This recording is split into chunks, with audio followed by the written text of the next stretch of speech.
Hello dear friend, आज के इस वीडियो में हम सीखेंगे प्रेजेंट परफेक्ट टेंस के नियमों के बारे में। ठीक है, तो चलिए शुरू करते हैं आज का वीडियो। देखिए, प्रेजेंट परफेक्ट टेंस, परफेक्ट का मतलब होता है काम का पूरा हो जाना। क्या हो जाना? परफेक्ट, यानी कि पूर्ण हो गया है काम वो हमारा। ठीक है, इसकी पहचान क्या होती है, इसके वाक्यों के अंत में क्या आता है, तो चलिए देखते हैं।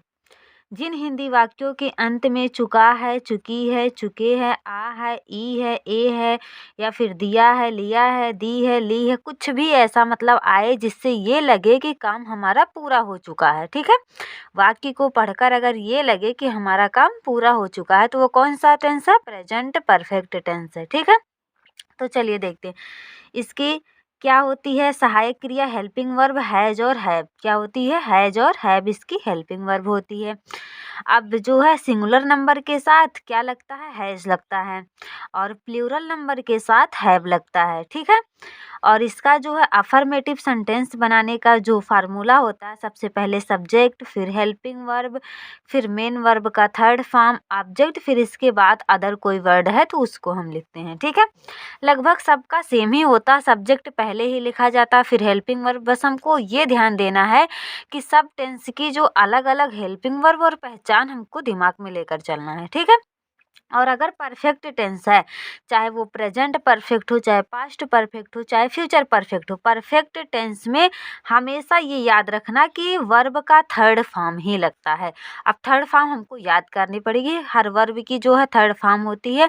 जैसे गो है तो गो, वेंट, गान हुआ, कम, केम, कम हुआ, ईट एट, ईटन हुआ, ये हमको याद रखना पड़ेगा। ठीक है, परफेक्ट का कोई भी टेंस रहे उसमें थर्ड फॉर्म ही वर्ब का लगाना है हमको। ठीक है, चलिए शुरू करते हैं अफर्मेटिव सेंटेंस से। ठीक है, तो अफर्मेटिव सेंटेंस देखिए लिखा है मोहन निबंध लिख चुका है, यानी कि वाक्य पढ़ के ही हमको ये लग रहा है कि काम पूरा हो चुका है। ठीक है, तो या फिर इसी को ऐसे लिखा होता मोहन निबंध लिख लिया है, तभी तो ये होता ना कि हाँ ये काम पूरा हो गया, निबंध लिखने का काम पूरा हो गया। ठीक है, तो चलिए बनाते हैं। सबसे पहले हम लिखेंगे सब्जेक्ट, तो सब्जेक्ट हमारा क्या है? मोहन। क्या है? मोहन।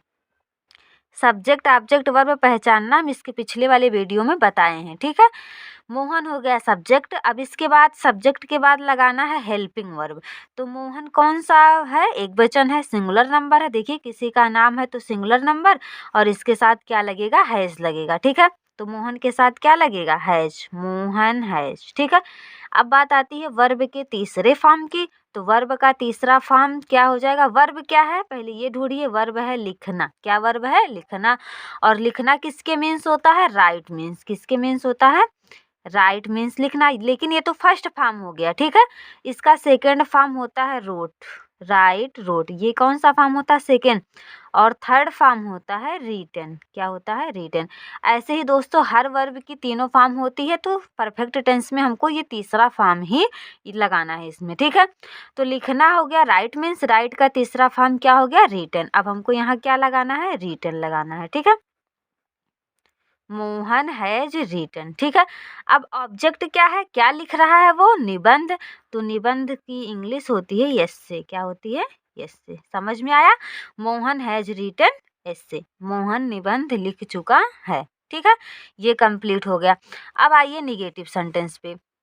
तो निगेटिव सेंटेंस पे बस वही क्या है? मोहन निबंध नहीं लिख चुका है। ठीक है, बस फार्मूले में कोई ज़्यादा चेंजिंग नहीं है। हमको हेल्पिंग वर्ब के बाद क्या लगा देना? नॉट लगा देना है। ठीक है, बाकी बहुत मतलब ऐसे टेंस से कुछ बदलाव होते हैं, लेकिन काफ़ी टेंस का बस वही रहता है। ऐसे हम कंटिन्यूअस वाला पढ़े थे, हेल्पिंग वर्ब के बाद नॉट, बस वैसे इसमें भी है। ठीक है, तो यहाँ हो जाएगा मोहन, सब्जेक्ट क्या हो जाएगा?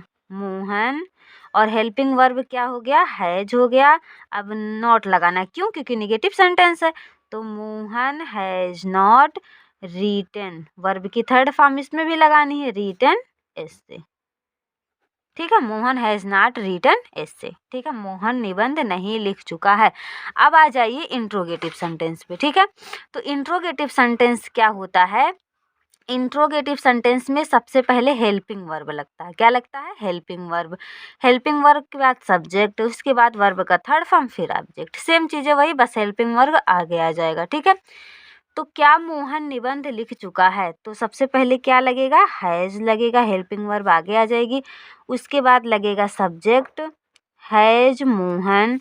उसके बाद वर्ब का third form written, has Mohan written essay, और क्वेश्चन मार्क लगा देंगे क्योंकि इंट्रोगेटिव सेंटेंस है। ठीक है, चलिए दोस्तों, अब लास्ट बना लेते हैं इंट्रोगेटिव प्लस निगेटिव वाला। ठीक है, तो इंट्रोगेटिव प्लस निगेटिव में क्या होता है? हेल्पिंग वर्ब आगे आएगी और इसमें सब्जेक्ट के बाद नॉट का प्रयोग हो जाएगा। ठीक है, तो क्या है? तो सबसे पहले हैज, उसके बाद सब्जेक्ट क्या हो जाएगा? मोहन। उसके बाद नॉट लगाना है। उसके बाद वर्ब का थर्ड फॉर्म वही रिटन ही, और उसके बाद ऑब्जेक्ट क्या हो जाएगा? यस से, और क्वेश्चन मार्क। बस ये हमारा परफेक्ट टेंस कंप्लीट हो गया। धन्यवाद।